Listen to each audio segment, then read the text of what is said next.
Hey guys, welcome back to Spiritual Journey. So, we are going to talk about the new moon on April 30th, and it is a partial solar eclipse. So, we are now entering eclipse season, and we are in it at this time.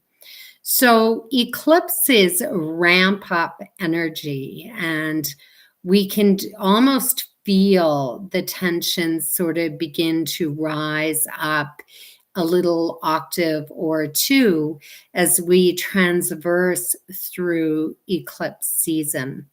So that is going to take us into May eclipse season. So this is the beginning of the start of the eclipse season, probably right now. So eclipses and the energy of eclipses, they can happen a month before the eclipse takes place and up to several months after, depending on the length of the eclipse and what planets are going to trigger this specific point. So as the eclipse happens, we can find that that becomes a sensitive point anywhere in your chart.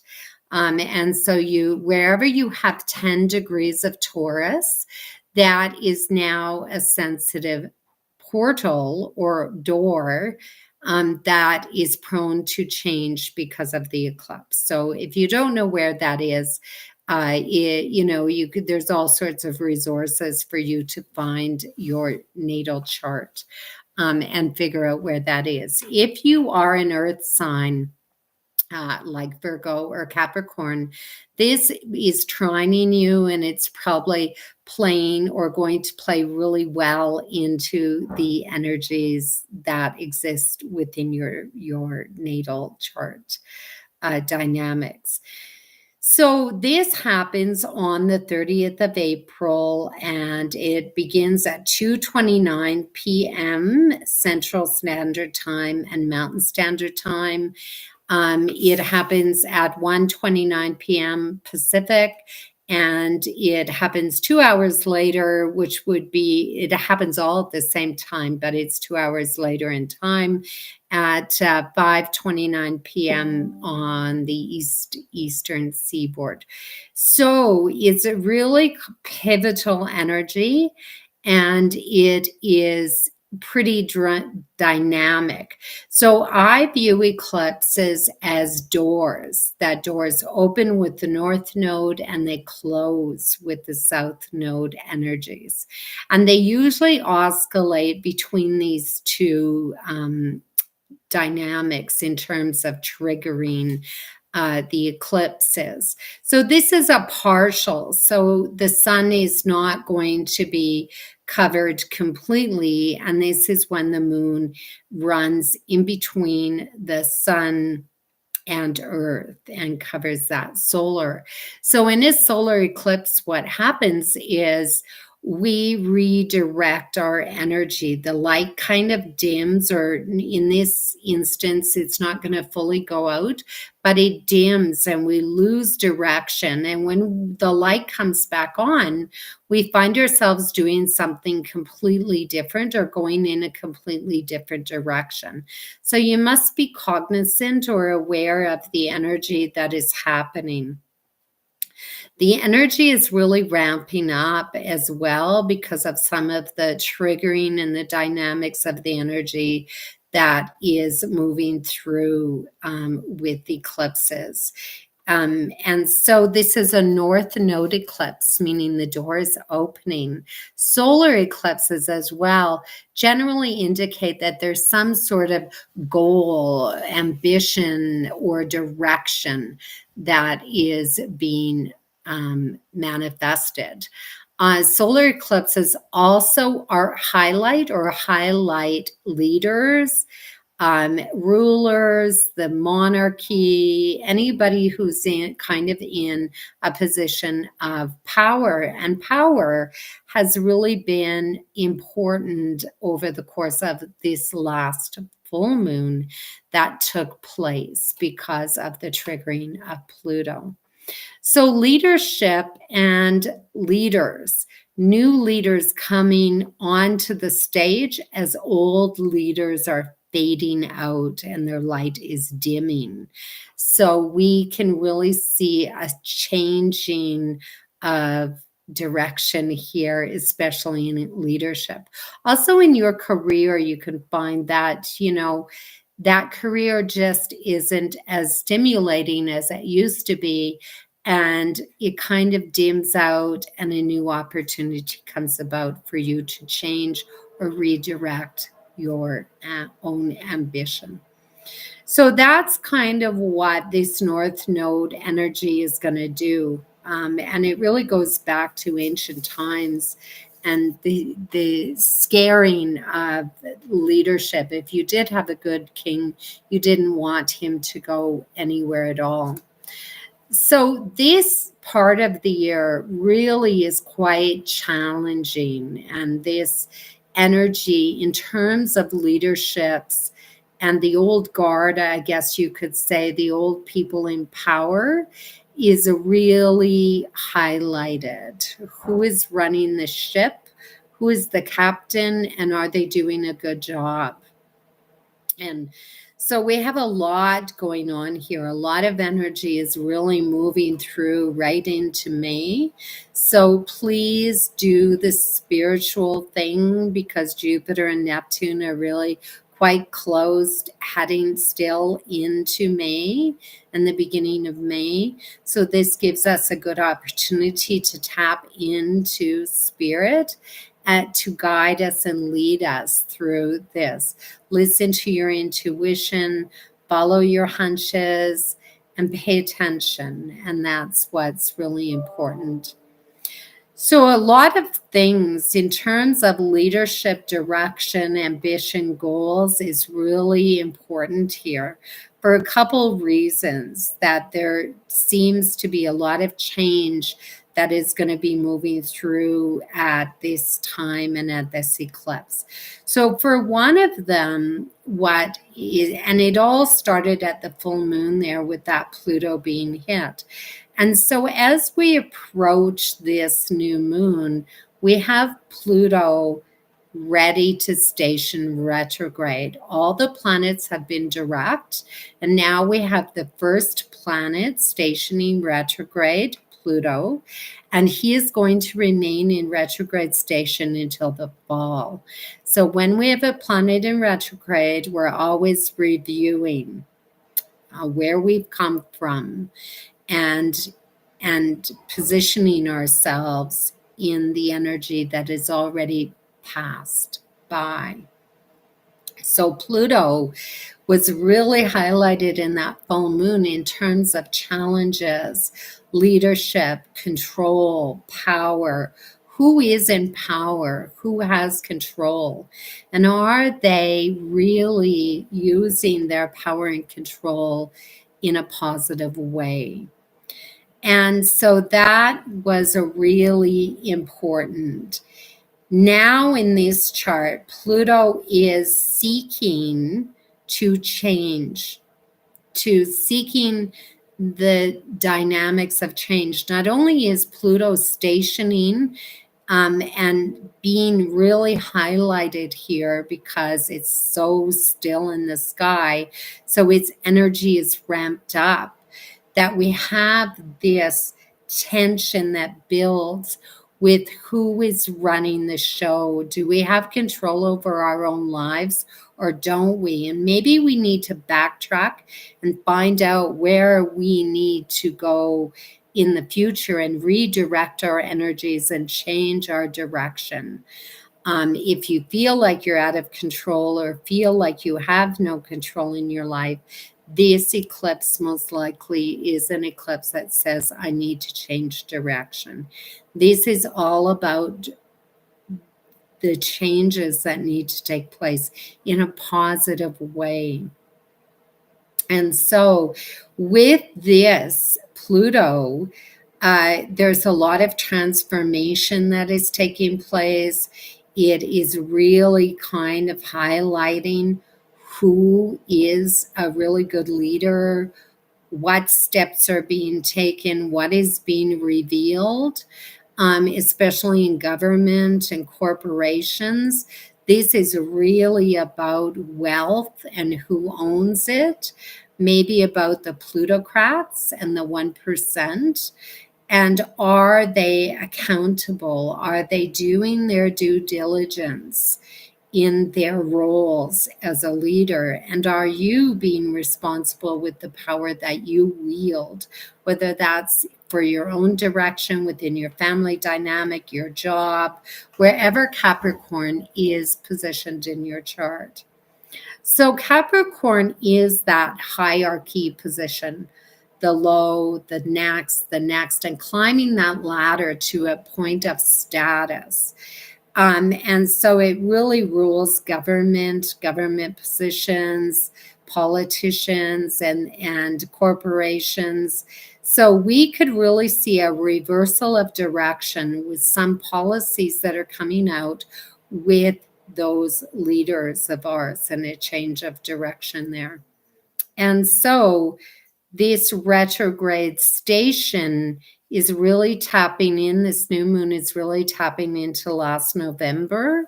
And it's also really tapping in, or going to be tapping in with the Pluto return in the United States, and also the in June. So this is a really significant point of time that we really have to pay attention to about what is happening in the world and on the world stage, as well as our own direction. So it's interesting because this stationing, reversing direction, that's changed. The next thing is this new moon is very close to Uranus, and Uranus is a planet of change, a changing direction. And Uranus is sitting right between the new moon and that north node. So we're going to have to make changes in order to step into the future. And where are these changes going to occur? This new moon is happening at 10 degrees of Taurus, 28 minutes. Uranus is at 14 degrees of Taurus, and the north node is farther on. So that's why it's a partial solar eclipse. And the north node is farther on. So that's why it's a partial solar eclipse. But being so close, only 4 degrees away from Uranus, indicates that change is happening suddenly, surprisingly, that we could see some significant change happen. The positive is this is a north node, so that indicates we are moving into the future and we are looking to change our futures. Now, what is Taurus about? Taurus is about our security. It's about our safety, feeling safe. It is the point where we go, I need to eat in order to survive. So food, agriculture is really plugged in to the Taurus energy. And Taurus is about our basic needs, what we need to sustain ourselves. So it's not a want, although it can move into the want. I want this when all our basic needs are met. But what does it mean to feel secure, that you have shelter, that you are financially stable so you can purchase the things that you need to purchase? And that's what Taurus is. Taurus methodically goes along its business in a slow manner in order to reach its goals of sustainability. So it's our need to survive, not to be wasteful, to be persistent, stubborn at times, perhaps too stubborn, but we need to achieve a sense of security, comfort, so we can roam around and enjoy our bounty, enjoy what we have in the moments of our life. So this is really about what is valued to you? What is worth the effort to go and get? And the patience that it takes and endurance that it takes to achieve those goals. So we build bank accounts in Taurus to ensure our future and our safety. We grow food to ensure that we are healthy and we have enough. We build houses for our security and safety, and we protect ourselves with Taurus. So, Taurus here is saying we're moving in a new direction. Doors are opening here for perhaps new opportunities in agriculture, in the way we produce our food, in our banking, our financial stability. So maybe it's not so secure. The bank accounts aren't so secure. So maybe somebody is looking to invest in something else instead of that. Maybe the currency is changing as the world moves forward. So Uranus, so close to this eclipse and in Taurus, is awakening us. It is enlightenment to say, wow, I see things differently and I can actually make that functionable within my life. So it's really changing the value system and how we see and work with money, food distribution, agriculture, cattle and the cattle industry. And that whole system of functionability that makes us feel safe, that we're healthy, and that we're worth it in the end. So financial energy, financial movements are really concentrated here. So surprising events, that's what Uranus does. It produces these surprising events. And sometimes this is innovation, electrical or electrifying energy, that the light bulb goes on. I've got it. I understand it. I know exactly what I need to do next and where I need to move. So it's really positive in that way, as long as we embrace change and we don't resist it. So there are 3 levels of change that are happening. The eclipse produces change, wild cards in the system that throw us in a different direction, throw us into a different need, a different want than what we're presently in. The next is Pluto is stationing. So that's definitely a significant shift in power and power base. And then we have the eclipse, and then we have Pluto, and then we have Uranus. So for some, this could be really, really challenging because Uranus does like to produce sudden shifts of energy that are really shocking. So thrown into situations where we have no alternative other than to recognize what really was of value.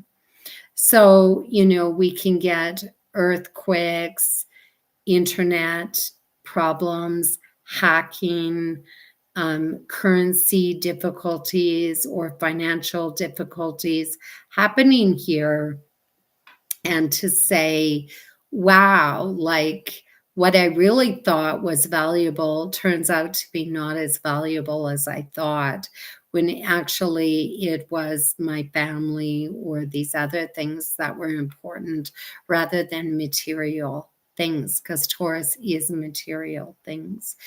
So, we hope that none of those sudden events occur that would throw us into that. But sometimes they do. Tornadoes, sudden storms, because Taurus is the rain and it produces rain. And so we can have real dynamic weather events happening with this. also because Jupiter and Neptune are very close together. So when you get Jupiter and Neptune together, you can have water, expanded water, too much water, so flooding. And also it's in Pisces, so there's no boundaries to the water. The water goes everywhere, so we could have those massive flooding events that take place. And so it really shifts your perspective of what really is important to you and what really is significant in your world. So this isn't, I view it as a positive for the most part, but it can be pretty dramatic in many ways because chaotic, both Uranus and Pluto are really chaotic, and they can produce really volatile energy that's really hard to handle. It throws us around, and we really don't know what to do in the energy because we like to be comfortable and complacent. So this can be really forced energy that forces change upon us versus just, oh, I think I want to change my job. So we can break it down. Pluto breaks down structures, breaks down the infrastructure when it's in Capricorn. And we can really see that breaking down of infrastructure, unfortunately, right down now in the Ukraine, and bombs, which are your uranium or Uranus energy and plutonic energy. So we have a lot of this energy that is coming through where we're really spontaneous, and you have to really control that energy and make sure you're on top of that energy so you don't get thrown around, that you're prepared for anything, and anything is possible with this, both positive and negative. Anything can materialize. With the Pluto energy, strategizing, and that leadership really plays strongly into this. And good leadership, is it good? Am I on the right direction? Did I make the right move? Am I going in the right direction? So this is really like a triple notation of a change, pivotal points of dynamic energy, where you were here one day and suddenly you're in a totally different place the next day. And it's really quite surprising and really quite pivotal in your life, because this is the brand new beginning of something different. So Saturn here has been really funneling into the energy with Uranus, and that control of the changes that are happening. And this energy, Saturn's energy, is really in a dynamic struggle. Saturn is ruling Pluto. So there's a real need here for controlling the energies of the change and directing this power struggle that is happening. And really manipulating it through large forces of alliances in many ways. But yet Uranus is also governing Saturn. So Uranus is really saying change needs to happen. We really need to move to change how we're functioning in society and what resources we're using up. So and are we wasting? Because Taurus doesn't like to waste. So are we wasting our food resources? Are we wasting our electrical grid? Do we have leaks? Is something leaking out? Are we running efficiently? And are we using our resources to the best of our ability? So this really plays into environmental issues and environmental directions. Are we being responsible with the planet that we're on? definitely we are not being responsible, or the leaders that are causing the infrastructure to disintegrate are not being responsible with what we valued, our security, safety, and all the work and financial effort that went in to build the infrastructure.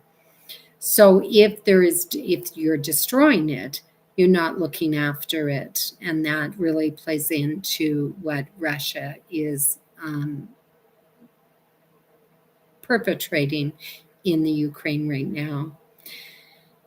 So Saturn here is trying to balance this out in a responsible way and to act accordingly.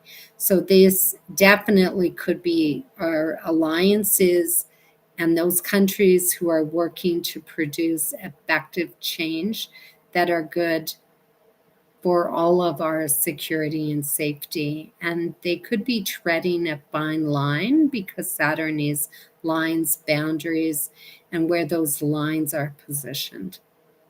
And so the next thing that's kind of happening with this eclipse is Mercury has just entered its shadow on the 26th of April, preparing to go retrograde. So this is another challenge that's presenting itself. So when the retrograde actually happens in May, we don't necessarily feel that energy. We actually feel the energy of Mercury about to station and slow down when it enters its shadow period. So now we have Mercury kind of saying, stop, slow down, take a moment, think about what you're doing, because Mercury right now is in Gemini on this new moon, just entered Gemini. And is there another way to go about this? Negotiate. Maybe I need to review, look over the papers, read the fine print. Maybe people need to come back to the table and negotiate. Maybe we need to find other solutions to the change that is occurring. And can we do that? Because Mercury just came out of Taurus. So Mercury was trying to find some sort of value system in through communications, and it's now saying, no, we have to go back to the table, we have to review this, we have to think about what we're doing, as Mercury re-enters Taurus through its retrograde station. So Taurus is pivotal in the direction of these new doors that are about to open. And part of that will be negotiations and our ability to do so, our ability to speak what we think is really important to us and what we really, really think is essential. Not just, oh, I want this. I think I'll do that. This is a real sit down, concentrated energy that, yes, change needs to take place. Where do I want to make this change? What is the plan going forward? And how do I make this happen for my own security? It's not just jumping up one day and going, oh, let's do this, although that could definitely happen. So Mercury is going to station retrograde on the 10th of May. So right from this new moon all the way to the 10th of May, we're in this shadow energy. And that means that it's hyped up a little bit, and it's a bit panicked being in Gemini, even though Mercury likes Gemini, it likes to communicate.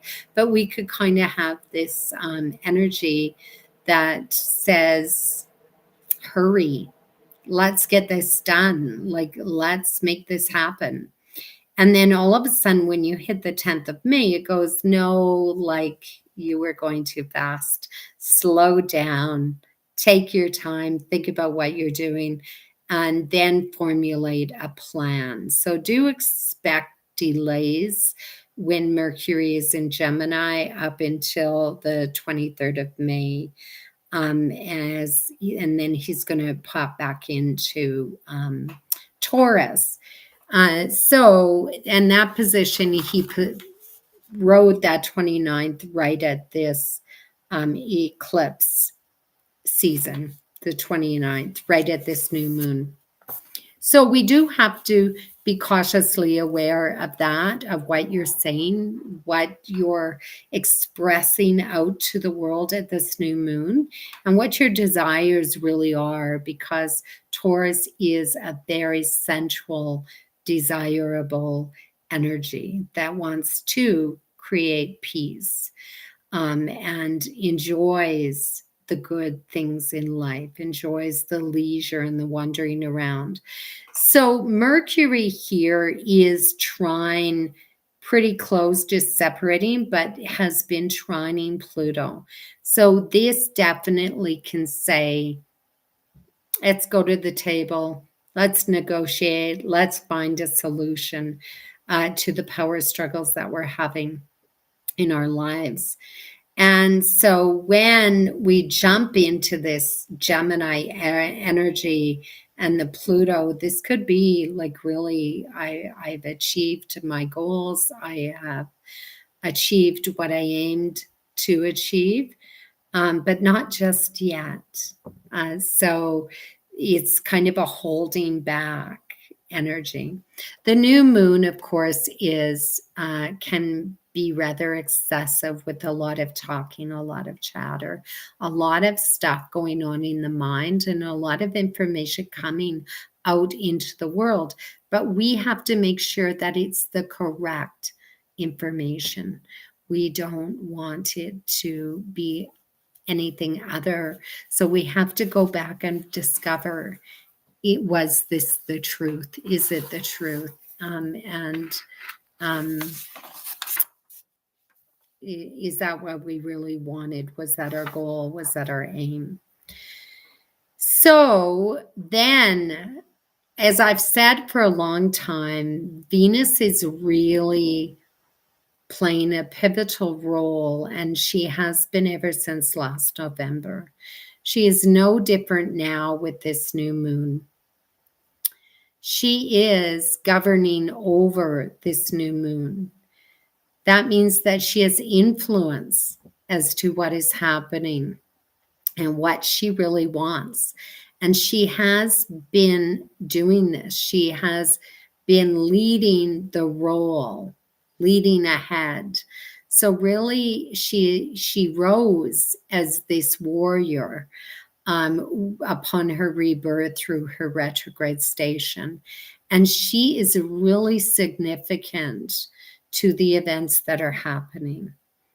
And what is Venus? Venus is relationships. Venus is coming together to strike a balance. She is about making sure that everybody has a fair shot, fairness, equality in many ways with her connection to Libra. But in Taurus, she wants us to be secure, safe, that we have all our needs are met. And we're going to fight in order to have those needs met, what we believe is rightfully ours, and that we paid for it and we own it.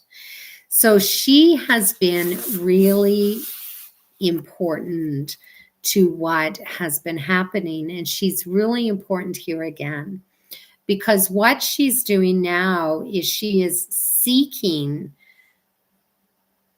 She first sought Mercury at the end of December in planning and negotiating. Then she sought Mars. Maybe I need to be aggressive. Maybe I need to take more action. But now she's embedded right in between the Jupiter-Neptune conjunction.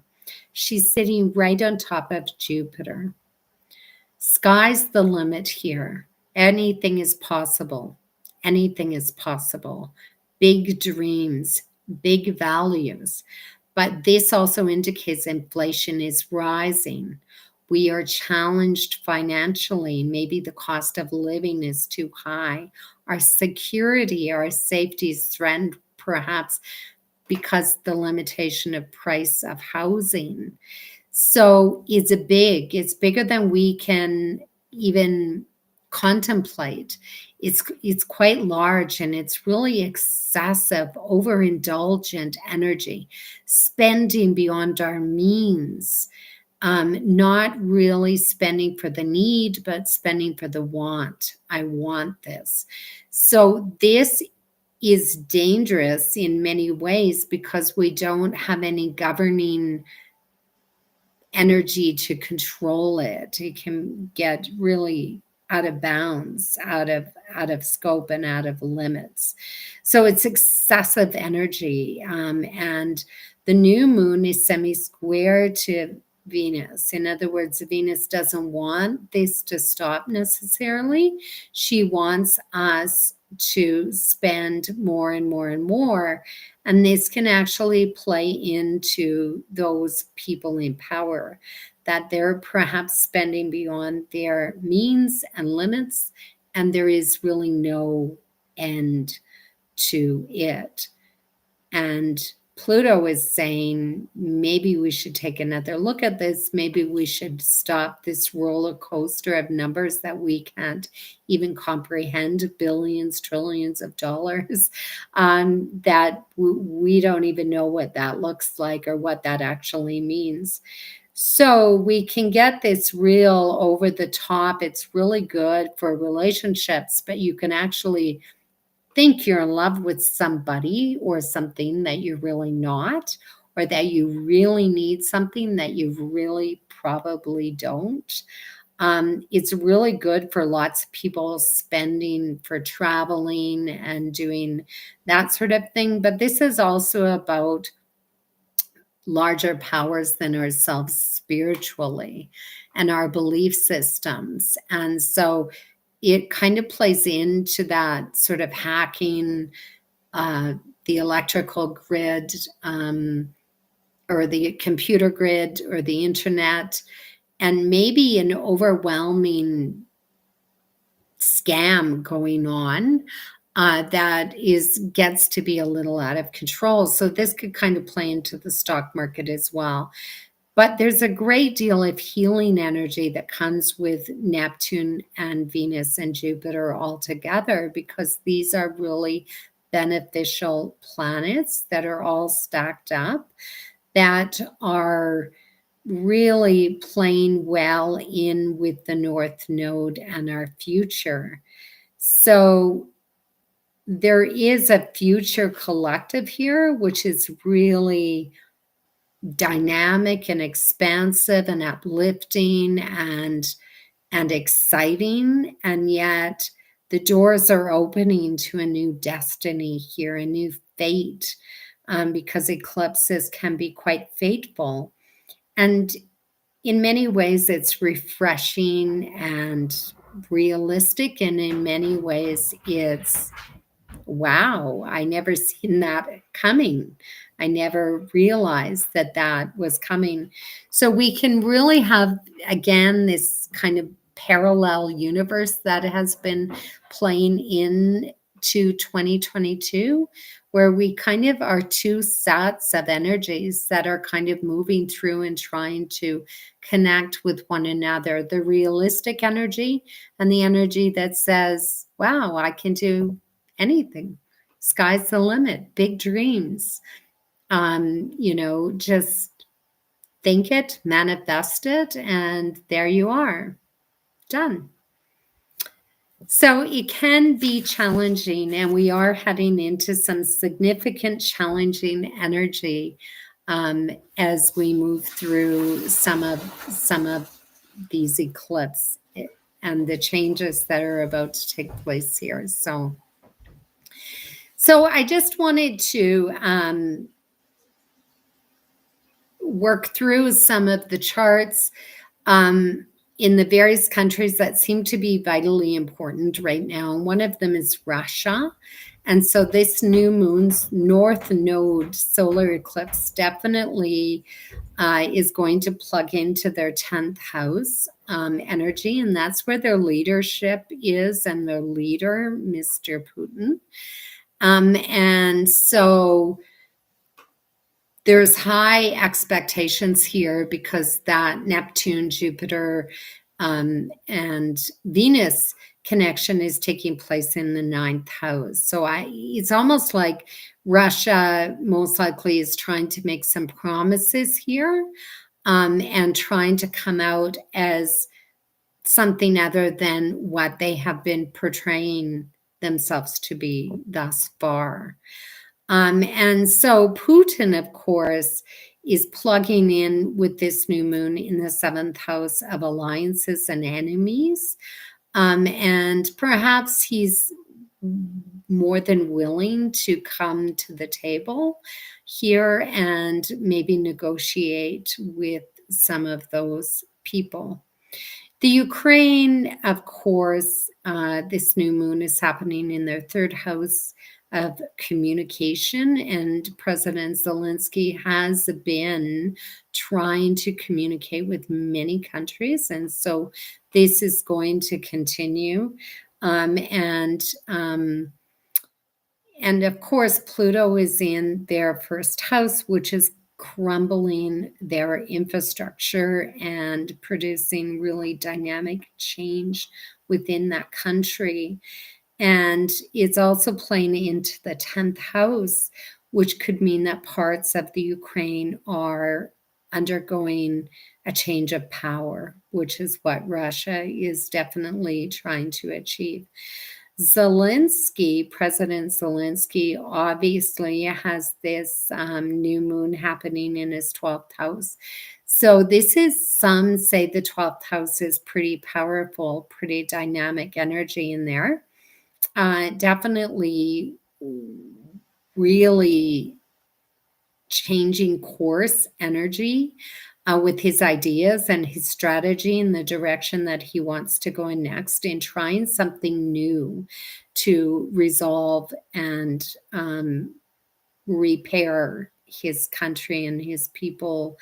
And he is very concerned with this new moon, with the health and well-being of his economy, the people, and the health of his country. Mr. Trudeau in the Canadian chart, of course, is that's happening in the 9th house. And so he's very involved with foreign affairs, foreign alliances, and the influence that he has perhaps on a world stage outside of his own country. And so this is a very dynamic, energetic, prone to spontaneous shifts and changes. So it would be wise for you to be prepared, and figure out what you really want versus what you need, and what is of value to you and what is worth taking the risk for. Try to keep your feet on the ground and be grounded, because you can be lifted to great heights here with the Venus, Jupiter, Neptune conjunction. It's pretty dynamic energy. So I hope you'll join me next time in May when I talk about the South Node eclipse that is coming. So we'll see you then. Bye-bye.